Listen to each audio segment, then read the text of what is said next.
오늘은 사무엘상 30장 26절 되겠습니다. 다윗이 시글락에 이르러 전리품을 그의 친구 유다 장로들에게 보내어 이르되 보라, 여호와의 원수에게서 탈취한 것을 너희에게 선사하노라 하고 베델에 있는 자와 남방 라못에 있는 자와 얏딜에 있는 자와 아로엘에 있는 자와 신못에 있는 자와 아스드모아에 있는 자와 라갈에 있는 자와 여라무엘 사람의 성읍들에 있는 자와 겐 사람의 성읍들에 있는 자와 홀마에 있는 자와 고라산에 있는 자와 아닥에 있는 자와 헤브론에 있는 자에게와 다윗과 그의 사람들이 왕래하던 모든 곳에 보내었더라. 아멘. 다윗이 지난번 가드 왕을 따라서 이스라엘 전투에 참전을 했다가 거기서 너희는 이 전쟁에 참가할 수 없다라고 하는 말을 듣고 돌아왔는데 그때 다윗이 살고 있던 그 거처 시글락 땅을 몽땅 다 빼앗겼었죠. 그런데 참 하나님의 은혜로 그들을 추격해 갈 수가 있었고 또 놀라운 승리를 거두게 되었습니다. 그리고 나서 엄청난 노량물을 탈취해 올 수가 있었습니다. 자기네들이 잃었던 것이 열이라면 다시 빼앗은 것은 한 100 정도로 이렇게 훨씬 더 많은 전리품을 얻게 되었습니다. 그리고 돌아왔을 때에 그 전쟁에 참전했던 그 다윗의 사람들은 그 전리품들을 자기들만 가지겠다고 욕심을 냈었죠.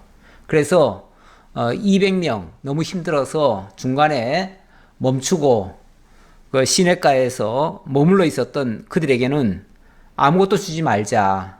그들의 처자식들만 돌려주고 전리품들은 나눠줄 거 없다. 이렇게까지 말한 적이 있었죠.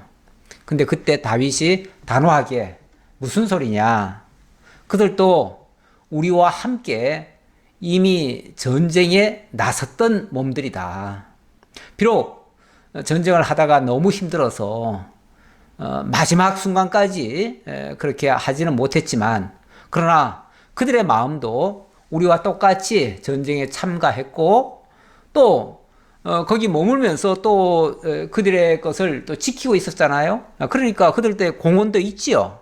있으니까 그러지 말고 그들에게도 공평한 몫을 나눠주자라고 설득을 하고 그리고 그것을 아예 법으로 만들어 버렸어요. 그래서 나중에는 그걸로 인해서 어느 누구도 시비하지 못하도록 한편으로는 더 이상 시비하지 못하도록 했고요. 또 한편으로는 그 받은 전리품들을 전부 다 자기들끼리 나눠 가지려고 했잖아요. 이거는 욕심이죠. 욕심이에요. 지금 이렇게 전리품을 획득할 수 있었던 것은 자기들의 공로라기보다는 하나님께서 그들을 붙여주신 거예요. 그러니까 이건 전적인 하나님의 은혜였어요. 그러면은 하나님의 은혜로 받은 것, 자기들이 잃었던 것에서 그걸 도로 찾기만 해도 사실은 감사한 거 아닙니까? 그러면은 일단은 잃은 거 찾는 걸로 만족하고 감사하고 그리고 그 남은 게 있다면 그걸로 선한 일에 쓸 수 있어야 정상적인 일이죠. 그게 정상적인 일입니다. 물론 다른 사람들은 거기까지 생각이 못 미칠 거예요. 근데 다윗은 하나님의 역사를 깨달았기 때문에 하나님이 기뻐하실 일을 생각을 하는 거예요. 그러니까 우리가 과하게 얻은 것, 우리가 잃은 것 외에 더 찾은 것은 이거는 어찌 보면 부수입이 되는 거죠. 부수입이 되는데 그것까지 다 욕심을 내가지고 우리끼리 다 나눠 먹자. 그런 생각이라면 그 도둑심보죠. 일단 이런 거 하나님이 되찾게 해준 것만 해도 감사하게 여겨야 됩니다. 그리고 남은 게 있다면 그것은 오히려 많은 사람들에게 베풀 선한 도구로 쓰는 것이 맞습니다. 그래서 어떻게 하는가? 그래서 다윗은 26절에 보니까 시글락에 이르러 전리품을 그의 친구 유다 장로들에게 보내어 이르되 여호와의 원수에게서 탈취한 것을 너희에게 선사하노라 하고, 선물을 이제 하사한다 그 말이죠. 어떤 탈취물들을 그들에게 값없이 그냥 나눠주는 거예요. 나눠주는데 누구에게 나눠주는가 봅시다. 베델에 있는 자와 남방 라못에 있는 자와 얏달에 있는 자와 아로엘에 있는 자와 신못에 있는 자와 아스드모아에 있는 자와 라갈에 있는 자와 여라무엘 사람의 성읍들에 있는 자와 겐 사람의 성읍들에 있는 자와 홀마에 있는 자와 고라산에 있는 자와 아닥에 있는 자와 헤브론에 있는 자에게와 다윗과 그의 사람들이 왕래하던 모든 곳에 보내었더라. 저 앞에서 열거했던 그 지명들은 그동안에 별로 나오지 않던 지명들도 꽤 많은데 일단 그동안 왕래하던 지역은 당연히 포함하고요. 왕래하던 지역은 당연히 포함하고 설령 왕래는 하지 않았지만 다윗에게 굉장히 우호적으로 했던 지역의 장로들이 또 있어요. 그러고 보니까 다윗이 정말 피해서 숨어서 도망다니고 했지만은 또 많은 사람들에게로부터 또 이 도움을 입었던 것도 사실인 것 같아요. 그러니까 그 장로들을 뭐라고 그랬냐면 친구라고 그랬잖아요. 친구. 이 친구라고 하는 거는요, 원래 진정한 친구는요, 지난번 요나단처럼 자기 생명을 잃어가면서까지 지켜주는 자. 저 친구를 비호했다가는 내 생명이 위태롭다 하지만은 내 생명을 무릅쓰고라도 지켜줄 수 있는 그가 진짜 친구지요. 좋을 때는 그가 뭘 많이 자기한테 이득이 될 때는 친구가 되다가 불리하거나 자기 생명이 위태롭거나 그러면은 몰라라 하고 배신하고 떠나거나 아니면은 그를 죽이거나 또 팔아 넘기거나 이렇게 하는 자는 친구가 아니죠. 그거는 이용하는 자죠. 사실 이 세상의 친구들은요, 어떤 이해관계에서 이용하고 이용 가치가 떨어지면 버리는 경우도 참 많아요. 그래서 이 세상에 진정한 친구를 찾을 수 있을까? 저는 그렇게 진정한 친구를 찾기는 정말 어렵다고 봅니다. 그래서 너무 친구에게 목을 매거나, 물론 뭐 내가 진정한 친구가 되기 위해서 그를 위해서 희생하거나 이렇게 하는 거는 모르겠지만 남한테 그렇게 기대했다가는 실망을 더 받을 수가 있어요. 그래서 누가 나를 위해서 대신 목숨이라도 정말 죽어줄 것이다 라고 믿었다가는 그건 큰 착각이 될 수도 있죠. 그런 기대는 다 무너질 수 있습니다. 그래서 세상 사람들은 사실은 믿을 사람이 좀 부족하죠. 그러니까 세상 사람들을 그렇다고 해서 다 불신하고 믿지 말라는 얘기가 아니라 기본적으로 세상 사람들은 우리가 사랑할 바예요. 왜냐하면 그도 연약한 자예요. 나도 연약하고 그도 연약해요.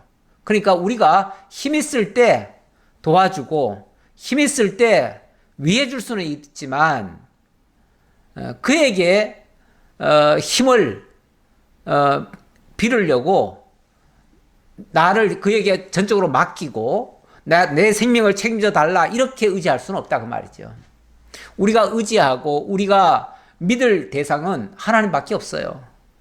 사람은 믿었다가 그 사람이 자기를 보호는커녕 죽음에 빠뜨린 경우도 있어요. 최근에도 어떤 한강에서 친구랑 밤새도록 있다가 한 친구가 죽었잖아요. 그런데 또 한 친구가 전혀 보호를 못 해줬잖아요. 사람은 보호 못 해줍니다. 오히려 해코지만 안 하면 다행이에요. 그래서 사람한테는요 너무 의지해서도 안 되고요, 너무 믿어서도 안 돼요. 그래서 적정한 선을 사실은 지켜야 돼요. 사람들 간에는. 그래서 뭐 밤늦게 그렇게 불러내가지고 술을 먹였다.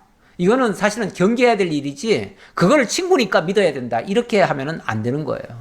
아무리 친구라도 불리한 일에는 자기만 살겠다고 가버릴 수도 있잖아요. 그러면 절대로 그런 친구를 믿고는 세상 살아갈 수가 없습니다.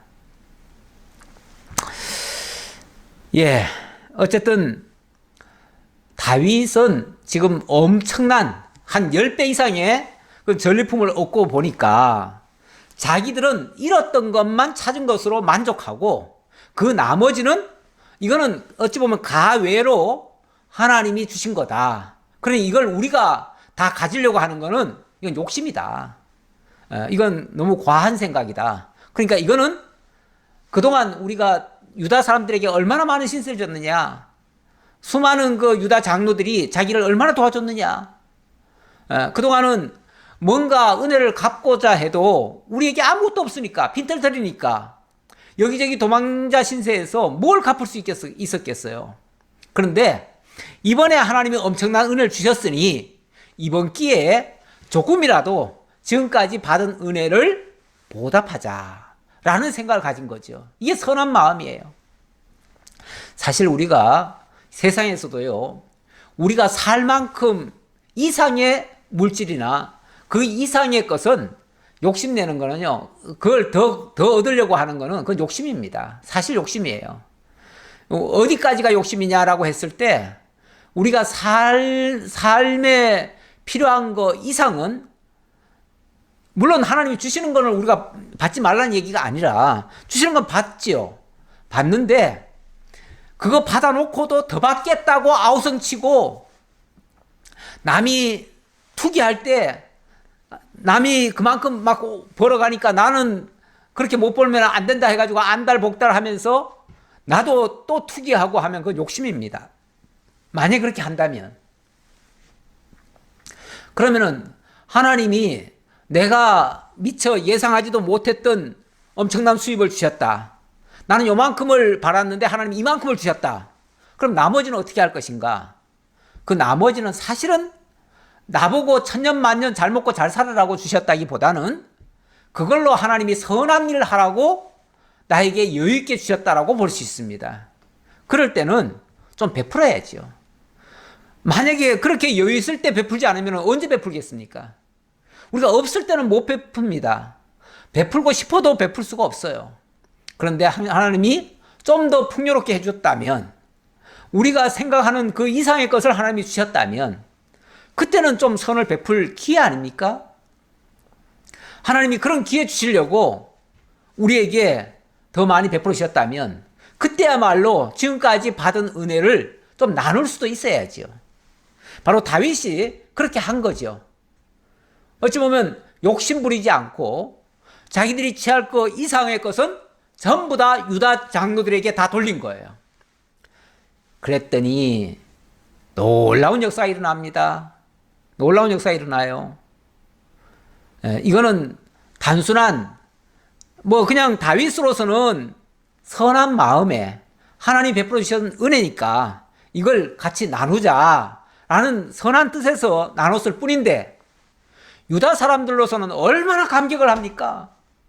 세상에 다윗이 그 도망자 신세에서 자기 살기도 급급할 텐데 그 어려움을 당해가면서 획득한 그 전리품을 자기들이 다 가져도 누가 그 나쁜 놈아 왜 네 혼자 다 가졌냐 이렇게 말할 사람 아무도 없어요. 그런데 욕심내지 아니하고 그것을 정말 유다 사람들에게 나눠줬다. 이거는 그들로서는 정말 감격하지 않을 수가 없지요. 그리고 또 한편으로는 이런 사람이 우리의 왕이 된다면 얼마나 좋을까. 그동안은 사울이라고 하는 왕이 있었어요. 근데 사울은 걸핏하면 자기를 중심으로 해가지고 전쟁도 하도 많이 자기도 일으켰고 또 블레셋으로부터 공격을 많이 받았는데, 그럴 때마다 백성들을 차출해가지고 막 부려만 먹었지 부려먹고 난 다음에 나중에 제대로 보상한 것도 없을 거예요, 아마. 그리고 그건 국법에 의해서 한 거니까 당연히 의무적으로 와야 되고, 강제로 부려만 먹고 제대로 거기에 대한 보상도 한 적도 없고, 너희들은 내 백성이니까 내 말 들어야 된다, 이런 식이었죠. 그런데 다윗은 그 쫓겨가는 와중에도 조국을 생각하고 우리 민족을 생각하고 또 좀 남는다고 해가지고 그걸 또 선물까지 보내주고, 백성을 사랑하는 마음이 거기에 다 담겨져 있잖아요. 이걸 보니까 그들이 다 감격하는 거죠. 감격해서 어떻게 할까요? 야, 이런 사람이 우리의 왕이 된다면, 이런 사람이 우리의 왕이 된다면 얼마나 좋을까? 이런 생각들이 이신점심으로 다 돌게 되는 거죠. 그리고 여기 일부는 실제로 그 아말렉 사람들에 의해서 침략을 받은 사람들도 있어요. 엄청난 피해를 입은 사람들도 있어요. 거기에 대해서는 아마 다윗이 그 보상을 다 했을 거예요. 그들 먼저 아마 챙기고, 그들 중에서 사람을 만약에 잡아온 사람이 있다면 다 돌려주고, 그들의 재산도 다 돌려주고 아마 이렇게 했을 거예요. 원래 왕의 역할이 뭡니까? 국민의 생명과 백성의 재물을 지켜주는 자가 왕의 책무예요. 때로는 그 일을 위해서 자기를 희생할지라도 그 일을 위해서 헌신을 해야 왕의 자격이 있어요. 근데 바로 다윗이 그런 자격자가 되는 거예요. 그런 자격이 있음을 이번 기회를 통해서 보여준 거예요. 근데 뭐 지금은 아무래도 사울이라고 하는 엄연한 왕이 있고, 그러니까 뭐 우리가 다윗을 왕으로 삼자 이런 말은 못하지요. 그럼 말은 못하지만 내심으로는 너나 할 것 없이 유다의 사람들이, 특히 그 유다지파, 이 유다지파가 좀 아래쪽이거든요. 그 아래 지역 사람들은 특히 이 생각을 더 많이 하게 돼요. 야, 이 다윗이 우리를 지켜줬구나. 다윗이 우리에게 이런 정말 소망이 되는구나. 사울 밑에서는 아무런 소망이 없었는데 이제 소망이 보이는 거예요.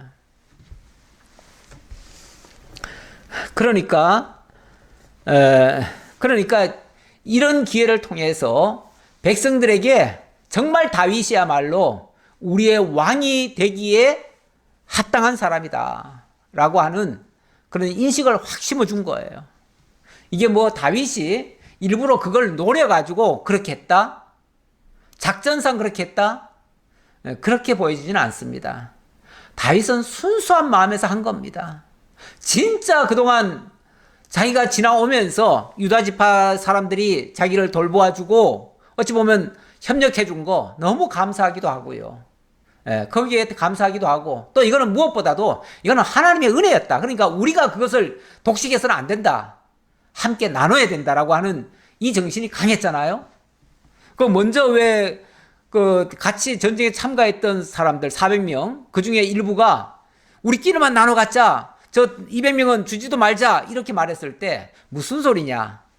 그들과 우리는 다 같이 함께 지금 싸운, 쉽게 말하면 형제고 전우고 동지다. 그러니 이 얻은 수확도 같이 나눠야 된다. 공평하게 나눠야 된다. 라고 하면서 나눠줬잖아요.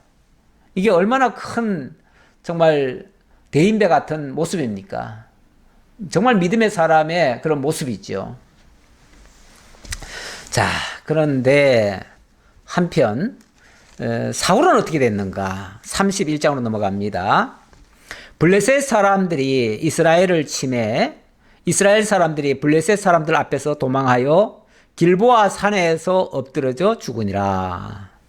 아이고, 이 지금 블레셋은 승승장구하면서 계속 쳐들어옵니다. 쳐들어오는데 이스라엘은 미리 대비를 못해서 그런지 계속 쫓겨갑니다. 쫓겨가다가 어디로 쫓겨갔냐면 길보아 산으로 쫓겨 들어갔어요. 쫓겨 들어갔는데 길보아 산이 아마도 지형적으로 더 이상은 피할 곳이 없었던 것 같아요. 그러니까 거기서 마지막 전투를 하는 거죠. 최후의 전쟁을 하는 거죠. 이제 우리는 여기서는 더 이상 밀려갈 데가 없다. 여기서 죽으면 끝이다. 그러니까 더 이상 후퇴하지 말고 마지막 한 사람이 남을 때까지 싸우자. 그리고 아마 결사항전을 했던 것 같아요. 길보아 산에서. 그런데 블레셋 사람들 앞에서 다 엎드러져 죽었대요. 벌써 이미 기가 다 꺾여버린 거예요. 사울의 그 군대는요, 기가 다 꺾여버렸어요. 전투 의지가 없습니다. 한마디로 전투 의지가 없어요. 왜냐하면 사울부터 최전선의 성군장이었던 이 사울이 이미 기가 다 꺾였어요. 거기다가 또 지난번에 뭐까지 했습니까? 그 무당 찾아가면서 금식까지 했잖아요. 저는 이 전쟁 앞두고 금식하는 거야말로 정말 바보 같은 짓 중에 하나라고 봅니다. 이 전쟁을 앞두고 더 잘 먹어야지요. 없던 것까지 진을 다 짜내려면 먹을 걸 더 잘 먹어야지요. 우리가 일을 앞에 놓고 어떻게 굶습니까? 굶어가면서 무슨 일을 합니까? 작은 일을 하는데도 그럴진데 전쟁을 앞두고 굶다니요. 금식을 하다니요. 하나님 앞에 떼쓰면 된다고요? 지금 그럴 때가 아니잖아요. 근데 아무래도 사울부터가 금식령을 내렸을 거예요. 이 사울은 이상하게 전쟁만 나갔다 그러면 자꾸 금식령을 내려요. 지난번에도 몇 번 그랬어요. 그래가지고 그때도 요나단이 요나단은 미리 전쟁에 참가하는 바람에 그 사실을 알지 못하고 꿀을 조금 먹었었다가 그 왕한테 아주 혼났었지요. 그때 하마터면 왕에게 죽을 뻔했어요. 자, 이번에도 그래서 그런지 저래서 그런지 맥을 못 춥니다. 블레셋 사람들과 전쟁을 하는데 맥을 못 쳐요. 그리고 다 쫓기다가 결국은 다 엎드려져 죽었대요. 그리고 2절 블레셋 사람들이 사울과 그의 아들들을 추격하여 사울의 아들 요나단과 아비나답과 말기수아를 죽이니라. 아이고, 이제는 백성들만 죽는 게 아니라 마지막에 최후의 보루와 같았던 요나답, 그리고 이 사울의 그 몇몇 아들들 있잖아요. 그 아들들까지 다 죽었어요. 요나단, 아비나답, 말기수아 몽땅 다 죽었어요. 자, 결국은 사울이 패전함에 활 쏘는 자가 따라잡으니 사울이 그 활 쏘는 자에게 중상을 입은지라. 결국은 사울 군대가 완전 패전을 한 겁니다. 패전을 하니까 최후의 원래 그 전술은요, 전술의 최후 전술은 36개 주랭랑이거든요. 이거는 이제 최후의 마지막 수단이 결국은 주랭랑입니다. 주랭랑인데 사울이 싸우다가 결국은 아군이 다 죽어버린 거 아니에요. 그러니까 더 이상은 안 되겠다 해가지고 도망을 치는 거예요. 그래서 도망을 치니까 활 쏘는 자가 따라잡아가지고 활로 사울을 겨냥해서 쏘았다는 거예요. 쏘니까 이 화살이라고 하는 거는 저 멀리서도 명중만 하면은 치명상을 입잖아요. 그런데 하필이면 그가 쏜 그 화살이 사울에게 꽂혔어요.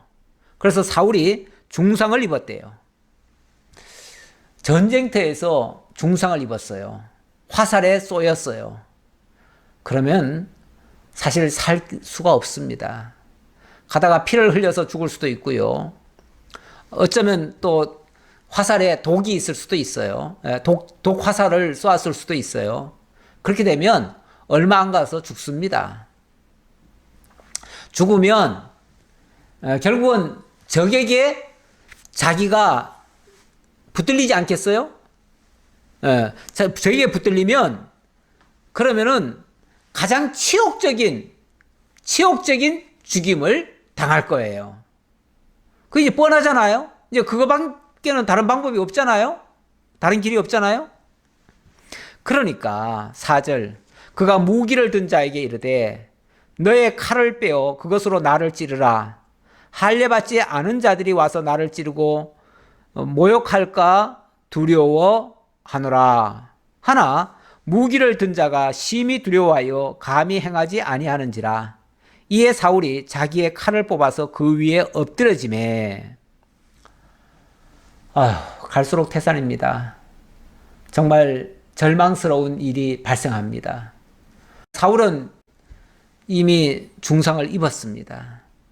입었고 더 이상 도망을 갈래야 갈 수가 없습니다. 그러니까 사울이 어찌 보면 마지막 자존심이죠. 이스라엘 사람으로서, 이스라엘의 왕으로서 저 할례받지 못한 자들에게 치욕을 당하는 것보다는 차라리 스스로 죽는 게 더 낫겠다라는 판단을 한 겁니다. 물론 이것도 어리석습니다. 우리가 자결이라고 하는 거는요, 죽음의 방법 중에서 제일 안 좋은 방법이죠. 자결이라고 하는 거는. 아니, 만약에 전투에서라면은 자결을 할 정도의 힘이라면 마지막 한 방울의 힘 아닙니까? 그 하나로서 저걸 하나라도 더 무찔러야 되는 거 아니에요? 내가 마지막 죽는 숨이 끊어지는 그 순간까지 적 하나라도 더 죽이고 그리고 나는 장렬하게 죽으려한다. 이렇게 생각하는 게 오히려 더 낫지 않나요? 물론 뭐 그렇게도 안 될 수도 있어요. 안 되지만 그렇게 하다가 죽는 거는 최선을 다했으니까 뭐 그 나머지 죽음 이후는 하나님께 맡겨야지. 어떻게 합니까? 그런데 지레 겁을 먹고 내가 인간적으로 저 할례받지 아니한 자에게 모욕을 당하느니 차라리 내가 자결하는 게 낫겠다. 이거는요, 비겁하게 피하는 겁니다. 그 치욕을 스스로 벗어보겠다고 장렬한 죽음이 아니에요. 그거는 비겁한 도피예요. 왜 자결이라고 하는 것이 안 좋냐면 끝까지 싸워보는 게 아니잖아요. 끝까지 견뎌보는 게 아니잖아요. 끝까지 한번 마지막 사력을 다해보는 게 아니잖아요. 우리가 하나님 앞에서도 최선을 다한다는 생각을 하면요, 마지막 순간까지 사실은 참고 인내해야 되는 거예요. 그러다 죽으면은 그때는 순교도 될 수 있어요. 최선을 다했는데 죽었다. 그건 순교가 될 수 있다니까요. 그런데 최선을 다할 힘도 없고 더 이상 소망 없다 해가지고 스스로를 끝내버리면 그거는 도피예요. 도피. 그 도피라고 하는 거는 하나님 앞에서 도피라고 하는 거는 옳은 선택이 아닙니다. 우리는 뭐든지 정면 돌파가 좋습니다. 정면 돌파하면서 최선을 다하다가 힘이 모자라면 그냥 끝나는 거지요. 힘이 모자라서 하는 거는 나는 최선을 다했기 때문에 더 이상 후회할 것도 없어요. 하지만 최선을 다하지 아니하고 스스로 악한 생각을 하는 것은 그거는 정말로 옳지 않습니다. 예. 자, 그런데 정말 사울은 이 판단을 결국은 잘못한 겁니다. 이런 판단은 옳은 게 아니에요. 예. 이게 무슨 남자답고 아니면은 이스라엘의 마지막 뭘 지킨다? 명예, 자존심을 지킨다? 이렇게 지키면 안 돼요. 생명을 이런 식으로 명예라는 것과 이렇게 결부해서 지키는 것은 옳은 생각이 아닙니다. 우리는 하나님 앞에서 죽는 그 순간, 내 피 한 방울 마지막 남는 그 순간까지, 내 땀방울 마지막까지 정말 하나님을 위해서, 조국을 위해서 이렇게 싸우고 진리를 위해서 싸우고 그리고 죽는다면 그거는 장렬하다니까요. 그게 오히려 장렬한 전사고, 그거는 만약에 신앙적으로 말하면 그건 순교예요. 순교가 되지만 그걸 도피하는 것은 비겁한 방식이다. 그래서 그건 옳지 않다라는 말씀 또 아울러 드리면서, 자, 사울은 결국은 가장 악한 방식, 좋지 않은 방식을 택했습니다. 바로 자기의 칼을 뽑아서 그 위에 엎드러졌대요. 처음에는 이제 자기 병기 든 사람한테 내가 저 할례받지 못한 사람들한테 죽느니 차라리 네 손에 죽는 게 낫겠다. 그래서 네가 날 좀 찔러다오 그랬어요. 그런데 이것도 못할 짓이죠. 이것도. 그러면 결국은 그 사람으로 하여금 나를 살인하게 만드는 거잖아요. 왜 남을, 멀쩡한 사람을 왜 살인자를 만듭니까? 아, 죽으려면 혼자 죽어야지 왜 남을 갖다가 끌어들여가지고 자기를 죽게 만들어요. 그러면 그 사람은 살인자 만드는 거 아니에요, 살인자. 그것도 나쁜 거죠. 그러니까 이 사람이, 이 소년이, 아우, 저는 그건 못하겠습니다. 그럴 수 없습니다. 라고 했더니 자기 스스로 자기가 칼을 뽑아가지고 그 칼에 자기가 엎드려져서 그냥 죽어버렸어요. 그 장면을 보니까 그 병기든 소년이 아니 자기가 지금 섬기던 그 왕이 스스로 자기를 했는데 자기는 멀쩡하게 살아갈 수는 없잖아요 또. 그러니까 어쩔 수 없이 자기도 그거는 옳다고 생각한 게 아닌데 어쩔 수 없이 자기 왕이 죽으니까 자기도 자결을 또 해요. 그러니까 나의 판단 잘못이 수많은 사람을 죽일 수가 있어요. 수많은 사람을 잘못된 길로 인도할 수도 있어요. 특히 지도자의 행동은요. 그를 따르는 백성들에게 그대로 본이 됩니다. 본이. 그러니까 왕이 그런 식으로 죽으니까 이 옆에 있던 사람들도 같이 죽지요. 가장 안 좋은 방식. 그러니까 5절에 무기를 든 자가 사울이 죽음을 보고 자기도 자기 칼 위에 엎드러져 그와 함께 죽으니라.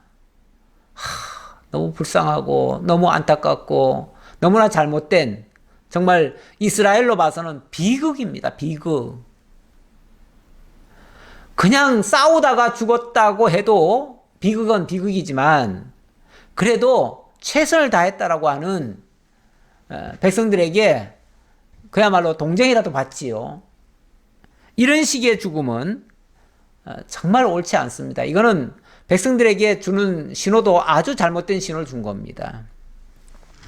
사울과 그의 세 아들과 무기를 든 자와 그의 모든 사람이 다 그날에 함께 죽었더라. 결국 그 전투에 참가했던 모든 사람들이 다 죽은 거예요. 거의 다 죽은 거죠, 뭐. 예. 글쎄, 몇 사람은 살아남았는지 모르겠어요. 아마도 다 죽어도요, 몇 사람, 그 소식 전해줄 사람 정도는 살려놓는 게 또 전쟁의 모습이에요. 예, 전쟁터의 모습이에요.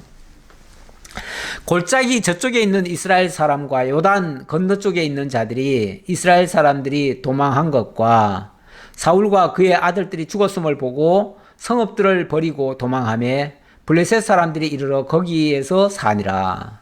쉽게 말하면 성을 다 버리고 도망가 버렸다 그 말이죠.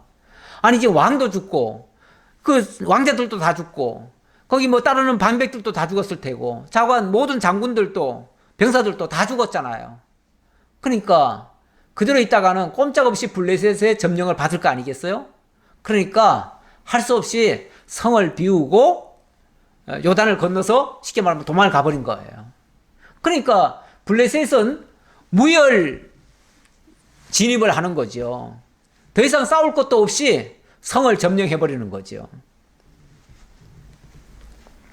그 이튿날 아마 그렇게 밤늦게까지 싸웠던 것 같아요. 그리고 이제 해가 졌으니까 아무래도 이제 전쟁은 일단락 됐잖아요. 일단락 되고 하룻밤을 이제 지내고 아침이 되면 어제 전투가 어느 정도까지 이루어졌는지 또 누가 죽었는지 이제 한번 살필 거 아니에요? 네, 살피기 위해서 8절 그 이튿날 블레셋 사람들이 죽은 자를 벗기러 왔다가 사울과 그의 세 아들이 길보아 산에서 죽은 것을 보고 사울의 머리를 베고 그의 갑옷을 벗기고 자기들의 신당과 백성에게 알리기 위하여 그것을 블레셋 사람들의 땅 사방에 보내고 이제 그 다음날 아침이 돼가지고 이 블레셋 군인들이 어제 전투가 치열했던 그 장소로 다시 한번 쭉 살피러 간 거예요. 갔더니 이게 웬일입니까? 사울이 죽어 있어요. 뿐만 아니라 그의 아들들, 왕자들도 다 죽어 있어요. 예. 그러니까 일단 뭐 왕의 머리를 베는 거죠. 옛날에는 이게 시체를 다 끌고 갈 수가 없잖아요. 시신을 다 끌고 갈 수가 없으니까 머리만 그냥 베가지고 이제 어디다 상자에 담든지 해가지고 이제 이렇게 죽였다 하는 거를 증거물로 가지고 갑니다. 옛날에는 전투에서 꼭 보면은 그런 일들이 많아요. 그리고 그의 갑옷을 벗기고 자기들의 신당과 백성에게 알리기 위하여 블레셋 사람들의 땅 사방으로 보냈다. 그러니까 블레셋에다가 쉽게 말하면 사울을 죽였다, 우리가 이겼다라는 걸 선포하기 위해서 그 증거물들을 가져갔다, 그 얘기죠.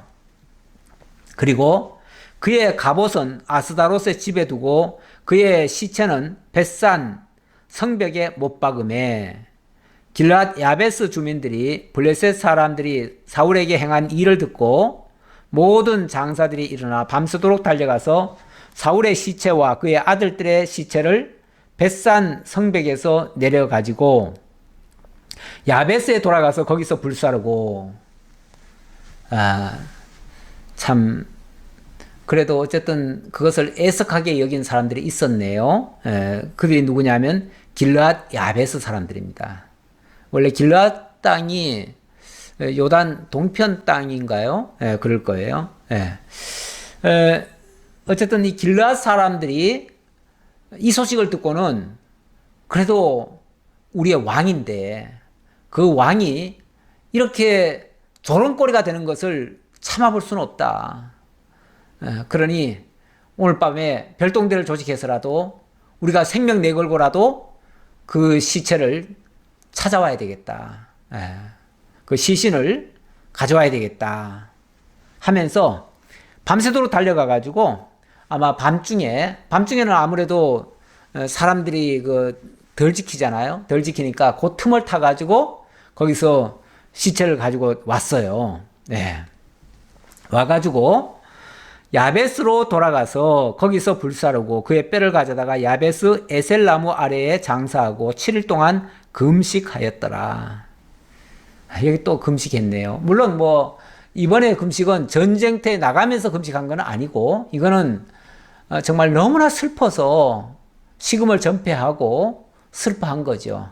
하지만 자관 무슨 일만 있으면 자꾸 금식하려고 하는 그 시도는 별로 바람직한 시도 같지는 않아요.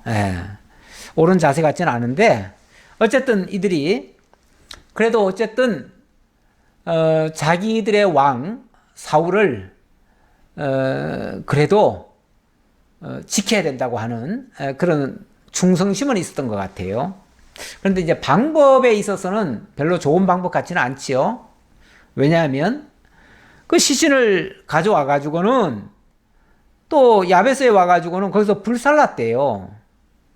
아니 그냥 가져와서 그냥 묻으면 되지 뭘 또 불사르기까지 합니까? 불살라가지고는 그의 뼈를 가져다가 야베스 에셀나무 아래에 장사했다네요. 오늘날로 말하면 화장을 해서 나무 밑에다가 이렇게 그 가루를 뼈나 또는 뼈 가루를 그 나무 밑에다가 심은 거예요. 오늘날로 말하면 화장에다가 수목장을 한 셈이에요. 글쎄, 이스라엘에 이런 법이 원래 있던가요? 제가 보기에는 이스라엘의 그 전통 장례법에는 화장이라는 게 없습니다. 없어요. 없는데 언제 화장이 있었냐면은 저주받은 사람을 다시 그 뼈를 추려가지고 캐내가지고 무덤이 이미 들어간 사람을 캐내가지고 그것을 불살라가지고 가루를 내가지고 물에다가 뿌리거나 이런 적은 있어요. 그거는 어떤 면에서 저주의 모습이었어요. 그게 좋은 모습은 아니에요. 그거는 기독교적인 이 당시는 뭐 기독교라기보다는 하나님이 제정하신 그 장례법에 해당되지는 않아요. 물론 뭐 오늘날 신학적으로 뭐 그렇게 하면 나중에 구원을 못 받는다 이런 차원에서 하는 말이 아니에요. 그 육체가 우리의 영혼은 아니잖아요. 영혼이 구원을 받는 거지 육체가 구원을 받는 건 아니잖아요. 육체는 어차피 다 버려지는 그 몸뚱아리예요. 그래서 다 흙으로 돌아가고 썩어서 없어질 거예요. 하지만 그냥 곱게 묻으면 될 걸 뭐하러 굳이 또 화장까지 해가지고 또 그 뼈를 추려가지고 또 나무 밑에다도 심고 이런 복잡한 일을 합니까? 아마 위한다고 한 것 같기는 한데 위하더라도 지식 없이 위하는 일은요, 자칫하면 우상숭배도 될 수 있습니다. 그리고 이거는 엄밀한 의미에서 이건 이방 풍습 같아요. 어쩌면 가나안 땅의 풍습 같기도 해요. 가나안 땅의 풍습을 따라서 사울을 장례 치른 것 같은데 이거는 바람직한 장례법은 아닌 것 같습니다. 그러니까 사울이 죽은 것도 비참하게 죽었잖아요. 자결로 결국은 생을 마무리했는데 그것도 안 좋고요. 또 죽은 자를 다시 아마 머리는 따로 또 떼어가지고 딴 데 가져갔기 때문에 그 머리까지는 아마 같이 못 뺏어온 것 같고 그 시체를 가져다가 이렇게 불태워가지고 장례 치른 것 같은데 그것도 온전한 장례도 아니고요. 사실 그 시신은 거기 있으나 여기 있으나 별 의미는 없어요. 다만 너무 치욕스러우니까 가져온 것까지는 잘한 것 같고 또 장례 치른 것까지는 잘한 것 같은데 굳이 그것을 또 불태워가지고 마치 저주의 상징처럼 그렇게 한 것은 별로 좋아 보이지 않는다라는 뜻입니다. 예, 그런 뜻으로 말씀드렸고, 자, 이렇게 해서 다윗은 유다 사람들에게 아주 각인이 됐잖아요. 이 사람은 정말 우리의 왕감이다라는 인상을 완전히 심어줬고, 사울은 이제 끝장이다. 이제 더 이상 이스라엘에는 영광이 없다. 영광이 끝났다. 이스라엘의 영광은 끝났다. 그래서 이스라엘의 왕의 자격은 이제 박탈당한 거죠. 사실 뭐 이미 사울이 왕에서 폐위된 것은 어떤 법에 의해서는 아직 폐위가 된 건 아니었지만 하나님은 진작에 내가 사울을 버렸노라 그랬어요. 내가 버렸노라. 진작 버렸어요. 진작 버렸기 때문에 지금 사울이 이렇게 죽는 것은 또 어떤 사람들은 또 뭐 무당이 지난번에 그런 예언을 했기 때문에 무당의 예언이 이루어졌다 이렇게 또 말할 수도 있는데 그렇게 보시면 안 되고요. 그렇게 보시면 안 됩니다. 왜냐하면 물론 무당의 말처럼 되긴 됐어요. 하지만 무당의 말 이전에 사무엘을 통해서 이미 사울은 폐위가 됐잖아요. 됐고 그의 마지막 결말은 비참할 것을 이미 사무엘을 통해서 알려줬어요. 그러니까 이렇게 된 거는 무당의 말대로 된 게 아니라 사무엘의 예언대로 된 거예요. 진짜 예언자는 사무엘이에요. 그래서 사무엘의 예언대로 사울은 이 비참한 최후를 맞이한 것이고, 그래 거기다가 무당은 그걸 다시 한번 확인시켜 준 셈이에요. 확인시켜 준 셈. 그러니까 설령 무당의 말이 맞다 할지라도 우리는 무당의 말을 들으면 안 돼요. 사울도 무당의 말을 어느 정도는 좀 들었던 것 같은데 그 들은 거는 큰 실수입니다. 무당을 아예 찾아간 것부터가 잘못됐고요. 그의 말에 조금이라도 벌써 마음이 쓰였다는 것부터가 벌써 잘못된 거예요. 예. 우리가 왜 흔히 어떤 사람이 예언을 하는 경우가 있습니다. 그러면서 나중에 자기 예언이 맞지 않았냐 그러는데 설령 맞았다 할지라도 그 사람 말 믿으면 안 됩니다. 그 사람 말 믿는 거는 그 사람이 만약에 귀신에게 쓰인 자면은 귀신의 말 듣는 거나 똑같아요. 우상 숭배하는 거나 똑같아요. 그래서 사람의 말 듣고 이리저리 움직이는 건 안 좋고요. 그게 성경의 말씀과 똑같다 할지라도 그냥 성경 믿으면 될 거 아니에요. 똑같으면 성경 믿어야지 왜 그 사람의 말을 믿습니까? 예. 그러니까 그런 자세가 벌써 잘못됐다라는 말씀을 드려보겠습니다. 예. 이제 사무엘 하로 넘어가죠. 사무엘 상은 이렇게 해서 끝이 났습니다. 사무엘 하 1장 1절로부터 10절까지. 사울이 죽은 후에 다윗이 아말렉 사람을 쳐 죽이고 돌아와 다윗이 시글라에서 이틀을 머물더니 사흘째 되는 날에 한 사람이 사울의 진영에서 나왔는데 그의 옷은 찢어졌고 머리에는 흙이 있더라. 지금 완전히 극명하게 지금 대비가 되잖아요. 다윗은 이렇게 승승장구하고 사울은 막 이렇게 좀 아래로 내려가요. 그래서 결국은 사울은 끝장나버렸어요.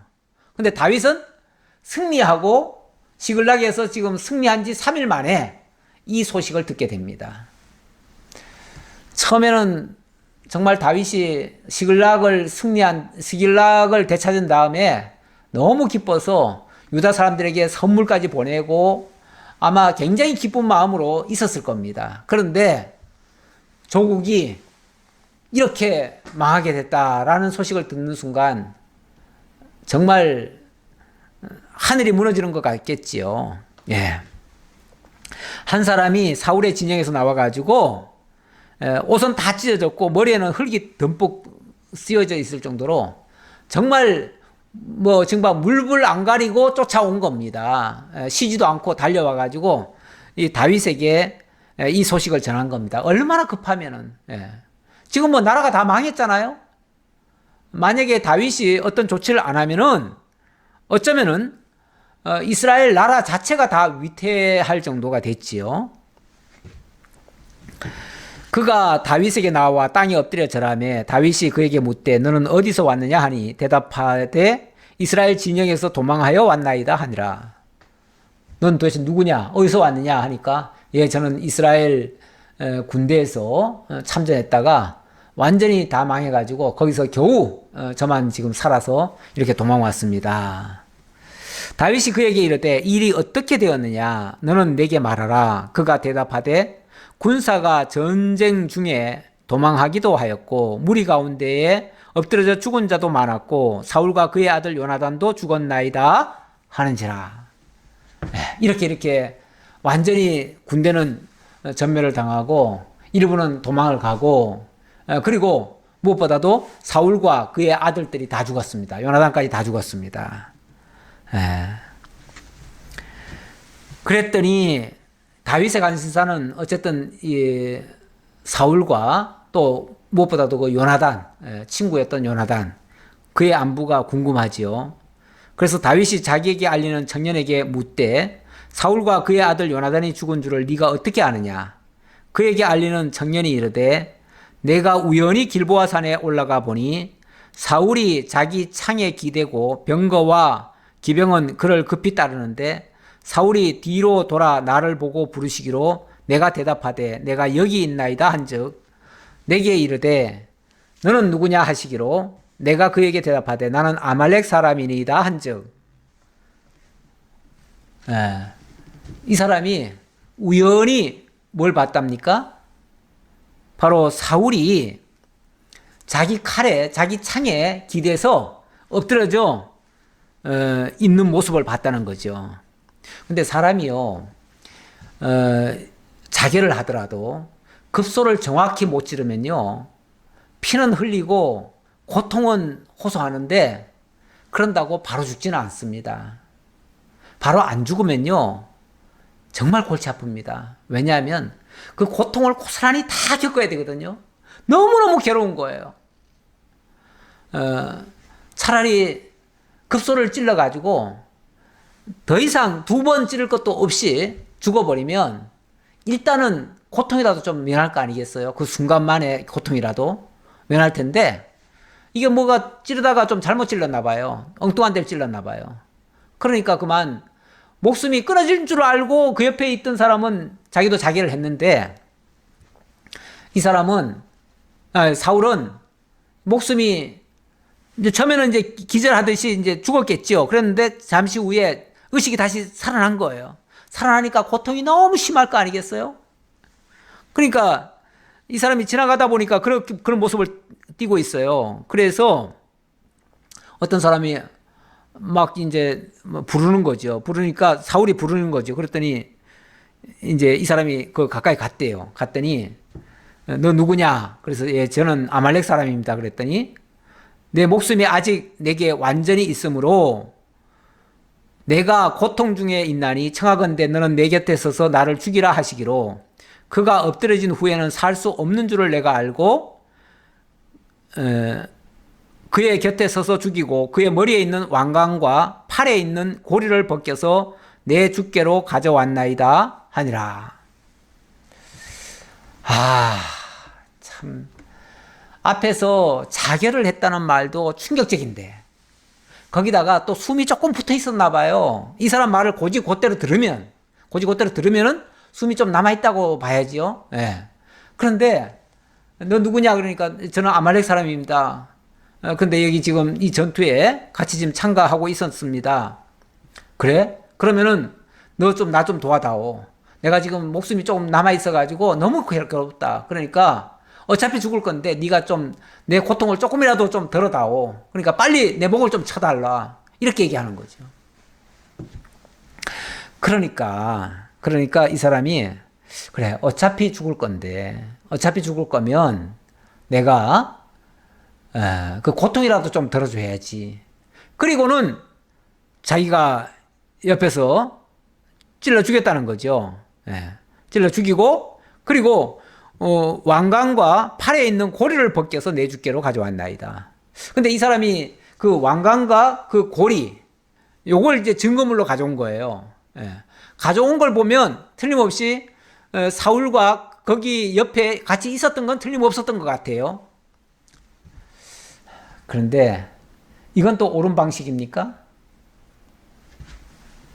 더군다나 만약에 이 사람이 사실을 얘기했다면 이거는 결국은 자기가 사울의 그 마지막 숨통을 끊어버린 결과가 됐죠. 결국 살인자가 된 거죠. 사울을 자기 손으로 죽여버린 거죠. 아니면 어차피 죽을 사람이라 할지라도 그럼 죽을 사람을 내가 그러면 도와줘야 되겠습니까? 도와주면 살인자 되는 거예요. 죽을 사람이라도 우리는 최선을 다해서 살려주려고 애를 써야 맞는 거죠. 우리가 할 수 있는 일이라면 살려주려고 해야지. 우리는 최선을 다했는데 도저히 못 살리면 그건 어쩔 수가 없어요. 그건 우리는 최선을 다할 뿐이에요. 우리 인간이 할 수 있는 일은요, 최선을 다했을 뿐이에요. 사람이 살리고 죽이고를 못해요. 살릴 수도 없고요, 죽여서도 안 되고요.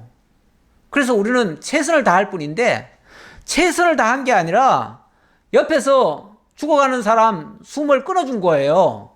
어차피 죽을 거니까. 그건 어차피 죽는다는 건 자기 판단이죠. 하나님 앞에서는 그렇죠. 우리가 모든 사람이 다 어차피 죽을 사람 아닙니까? 그럼 어차피 죽을 사람 빨리 죽어라 그리고 미리 죽이면은 그 정당한 겁니까? 안 되는 거죠. 그것도 살인이죠. 그 시간적으로 조금 남은 생명이라고 해가지고 살인죄가 안 되고 많이 남은 생명을 죽이면은 살인죄가 됩니까? 어쨌든 생명을 거둔다는 것은 그 자체가 다 살인죄예요. 그러니까 어떤 경우에도 이거는 정당화될 수 없습니다. 더군다나 이 사람이 어디 사람이라고요? 아말렉 사람. 아말렉은요, 일찍이 하나님께서 사울에게 아말렉은 나의 원수다라고 한 사람이에요. 원수 손에 내 목숨을 끊어달라고 얘기를 해요? 이거는 블레셋 사람들한테 죽는 것보다도 전투하다가 죽는 것보다 10배는 더 나쁜 행위가 되는 거예요. 이런 사람 어떻게 해야 되겠습니까? 다윗이 이 이야기를 듣고 어떻게 처신하겠습니까? 네, 오늘은 여기까지만 살펴보고 다음 주에 이어서 그 내용을 보도록 하겠습니다. 기도하겠습니다. 아버지 하나님 감사합니다. 인간이 이렇게 미련하고 참 사악한 부분들이 있습니다. 하나님의 뜻을 알지 못하면 엉뚱한 생각을 하고 잘못된 판단을 하고 그것 때문에 하나님의 뜻을 왜곡되이 깨닫고 잘못된 판단을 하고 잘못된 행동까지도 하게 됩니다. 그래서 우리가 늘 하나님 말씀에 귀를 기울이고 위로부터 주시는 지혜에 우리의 눈을 뜰지언정 나의 좁은 소견, 나의 사사로운 생각대로 행동하는 어리석음을 바라지 않도록 인도하여 주옵소서. 늘 위로부터 오는 지혜를 길을 열고 또 눈을 뜨고 하나님의 말씀에 전념할 수 있는 저희 모두가 되도록 인도해 주옵소서. 다시 만날 때까지 하나님 지켜주옵시길 간절히 바라옵고 예수님 이름으로 기도하옵나이다. 아멘.